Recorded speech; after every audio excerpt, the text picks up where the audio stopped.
2024 August నెలలో Padmashri award గ్రహీత సునీతా కృష్ణన్ గారు ఒక ట్వీట్ పెట్టారు. ఏపీ ముఖ్యమంత్రి చంద్రబాబు నాయుడు గారు, నేను మిమ్మల్ని కలవాలనుకుంటున్నాను, మహిళల గురించి, పిల్లల భద్రత గురించి అనేక అంశాలపైన చర్చించాలనుకుంటున్నాను, దయచేసి అపాయింట్మెంట్ ఇవ్వండి అని. చంద్రబాబు నాయుడు గారు కూడా చాలా వెంటనే స్పందించారు. గంటల వ్యవధిలోనే రియాక్ట్ అయ్యారు. ఆమెకు అపాయింట్మెంట్ ఇచ్చారు. ఆ తర్వాత సునీతా కృష్ణన్ గారు వెళ్లి చంద్రబాబు నాయుడు గారితో భేటీ అయ్యారు. భేటీ తర్వాత ఆమె ఒక ట్వీట్ చేశారు. చంద్రబాబు నాయుడు గారితో భేటీ చాలా అద్భుతంగా సాగింది. మహిళలు, పిల్లలకు సంబంధించిన అంశాలపైన మేము చర్చించాం. ఎప్పటిలాగే ఏపీ ముఖ్యమంత్రి చంద్రబాబు నాయుడు గారితో సమావేశం అన్నది ఒక స్ఫూర్తి నింపింది తనలో అని కూడా సునీతా కృష్ణన్ గారు ట్వీట్ చేశారు. 2024 ఆగస్టు నెలలో కాబట్టి అందరిలాగే చంద్రబాబు నాయుడు పాలనలో ఏపీ ఎక్కడికో వెళ్ళిపోతుందని ఆమె కూడా భావించి ఉండవచ్చు. కానీ ఈ రోజు మళ్ళీ సునీతా కృష్ణన్ గారు ఒక ట్వీట్ పెట్టారు ఏపీ ముఖ్యమంత్రి చంద్రబాబు నాయుడు గారిని ఉద్దేశించే. చంద్రబాబు నాయుడు గారు ఏపీలో విస్తరించిన రికార్డ్ డ్యాన్స్ అనే అసహ్యకరమైన ఆచారం మహిళల సంగతి పక్కన పెడితే కనీసం ఒక మనిషికి ఉండాల్సిన గౌరవ మర్యాదల్ని కూడా ఇది మంట కలుపుతూ ఉంది.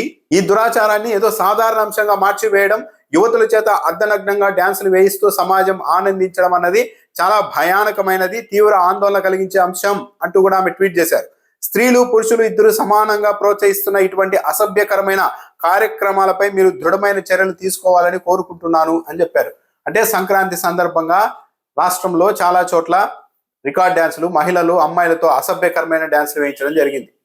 చంద్రబాబు నాయుడు గారికి ఈ విషయాలన్నీ తెలియదు. నారావారిపల్లిలో ఆయన సంక్రాంతి సంబరాల్లో ఉన్నారు కాబట్టి తెలియదు కాబోలు. కనీసం నా ట్వీట్ ద్వారా ఆయన తెలుసుకొని ఇలాంటి వాటిపై చర్యలు తీసుకుంటారు అని సునీతా కృష్ణన్ గారు భావించి ఉండవచ్చు. ఒకవేళ సునీతా కృష్ణన్ గారు అలాగే భావించి ఉంటే ఆమెకు ఏపీలోని పరిస్థితులపై ఏమాత్రం అవగాహన లేదు అని చెప్పాల్సి ఉంటుంది.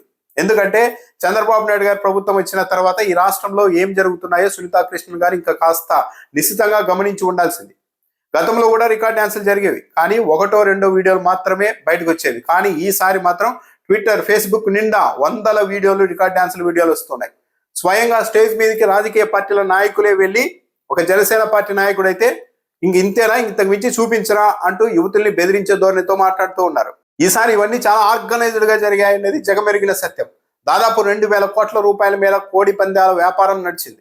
2,000 కోట్ల రూపాయల వ్యాపారం నడుస్తూ ఉంటే తెలుగుదేశం పార్టీ నాయకులు ఇన్వాల్వ్ కాకుండా ఉండేంత అమాయకుల? వాళ్ళు ఇన్వాల్వ్ అవడం వల్లే ఈ స్థాయిలో వ్యాపారం జరిగింది, విచ్చలవిడిగా జరిగింది. కనీసం ఒక్క పోలీసు కూడా అటువైపు వెళ్ళి ఒక్కరి మీద కూడా కేసు పెట్టే పరిస్థితి లేకుండా పోయింది. అంటే ఇది మొత్తం తెలుగుదేశం పార్టీ నాయకుల కండసన్నల్లో జరిగిన, ఆర్గనైజ్డ్ గా జరిగిన వ్యవహారం అన్నది అందరికీ అర్థమైపోతుంది. చంద్రబాబు నాయుడు గారి ఫార్ములా చాలా సింపుల్. చంద్రబాబు నాయుడు గారు ఎప్పుడు కూడా ప్రజల్ని ఉద్ధరించాలి, వాళ్ళని సన్మార్గంలో ప్రయాణింపజేయాలని ఎప్పుడు అనుకోరు ఆయన. పైగా మొన్నటి ఎన్నికల రిజల్ట్ చూసిన తర్వాత జగన్మోహన్ రెడ్డి ఇలా ప్రజల్ని ఉద్ధరించాలని, వాళ్ళ జీవితాలు బాగుపడాలని కొన్ని కఠినమైన నిర్ణయాలు తీసుకోవడం వల్లే 11 సీట్లకు పడిపోయారు. కాబట్టి ఇక మనం ఆ పని చేయకూడదు. ఒక వ్యక్తి నాశనం అయ్యే దిశగా వెళ్తూ ఉంటే అతడిని అలా వెళ్ళనీయాలే గాని నిరోధించి ప్రభుత్వ పెద్దలైనంత మాత్రాన అది తప్పు అని చెబితే అతడు మనకి వ్యతిరేకంగా మారుతాడు, ఒక ఓటు పోతుంది. అదే తాను నాశనం అయిపోతాను, వెళ్ళిపోతాను అంటే ప్రోత్సహించి అతడిని ఆధారంలోనే పంపిస్తే నాశనం అయితే అతనైతాడు. ఎన్నికల్లో మాత్రం మనకి ఒక ఓటు వస్తుంది అని ఆలోచించే స్థాయిలో చంద్రబాబు నాయుడు గారి ప్రభుత్వ పాలన ఉంది. ఒక రికార్డ్ డ్యాన్సులు ఏంటి, ఊరూరా 4-5 బెల్ట్ షాపులు పెట్టారు. గతంలో ఎక్కడైనా బెల్ట్ షాప్ అనే పదం గత 5 ఏళ్లలో కనిపించిందా? జూద కేంద్రాలు అనే మాట వైఎస్ఆర్సీపీ హయాంలో ఒక్క చోటైనా కనిపించిందా? లేదు. ఇప్పుడు ఈ 18 నెలల కాలం గడిచిన తర్వాత కూడా డిప్యూటీ సీఎం గా ఉన్న పవన్ కళ్యాణ్ గారే రాష్ట్ర వ్యాప్తంగా వివిధ ప్రాంతాల్లో జూద కేంద్రాలు నడుస్తున్నాయని, నాకు ఫిర్యాదులు వస్తున్నాయని స్వయంగా ట్వీట్ చేసే పరిస్థితుల్లో ఉన్నారు. అంటే చంద్రబాబు నాయుడు గారు రాష్ట్రాన్ని, రాష్ట్ర ప్రజల్ని ఉద్ధరించాలి, వాళ్ళని ఒక మంచి మార్గంలో నడిపించాలి, ఆ విధంగా మోటివేట్ చేయాలన్న ఆలోచనతో ఎక్కడా లేరు చంద్రబాబు నాయుడు గారు. చంద్రబాబు నాయుడు గారు ప్రతి వ్యక్తిని ఒక ఓటుగా చూస్తూ ఉన్నారు.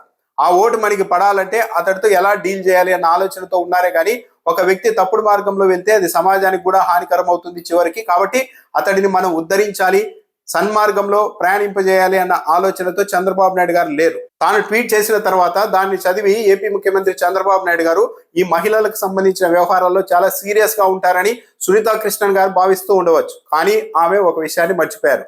చంద్రబాబు నాయుడు గారు గతంలో అధికారంలో ఉన్నప్పుడే మహిళలకు, యువతలకు బికినీలు వేయించి బికినీ ఫెస్టివల్ నిర్వహించాలన్న ఆలోచన చేసిన అరుదైన ప్రభుత్వం కూడా చంద్రబాబు నాయుడు గారి ప్రభుత్వమే. అలాంటి ఆలోచన ధోరణి ఉన్న చంద్రబాబు నాయుడు గారి ప్రభుత్వం రికార్డ్ డ్యాన్సుల పైన, పంద్యాలపైన, బెట్టింగ్ల పైన అత్యంత కఠినంగా వ్యవహరిస్తుంది అని అంటే నమ్మడం అసాధ్యం.